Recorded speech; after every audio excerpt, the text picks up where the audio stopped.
We recommend Canada the following: to acknowledge the presence of systematic racism affecting people of African descent and implementing a clear anti-racism strategy with robust compliance mechanisms; to recognize people of African descent as a distinct group in the Canadian Constitution and other legal and regulatory frameworks to enhance equal opportunities and to ensure their inclusion in all decision-making processes that affect their lives.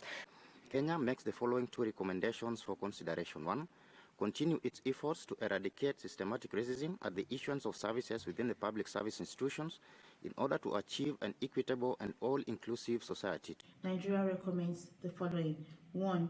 To further scale up its efforts towards combating racism and discrimination in Canada in all its forms. We recommend 1. That it promote national programs and policies to eradicate systemic discrimination on the basis of race. I recommend the following for Canada's consideration. Consider to developing a national strategy to combat hate crimes, discrimination and hate speech, particularly against Afro-descendants. 3.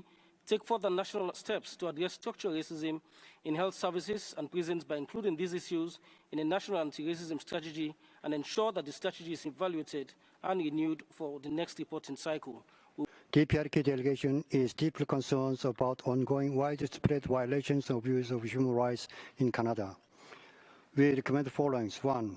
Put an end to structural discrimination and hate crimes against racial and religious minorities, such as Muslims, persons of African Asian descent.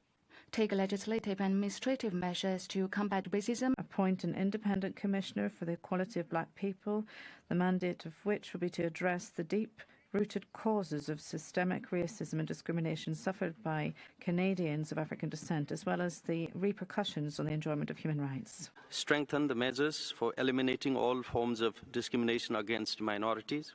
Trinidad and Tobago recommends that Canada strengthen its efforts to address the overrepresentation of persons of African descent, Indigenous peoples, and minority groups in the prison and welfare systems. Eliminate all forms of discrimination on ground of race, especially of persons of African descent.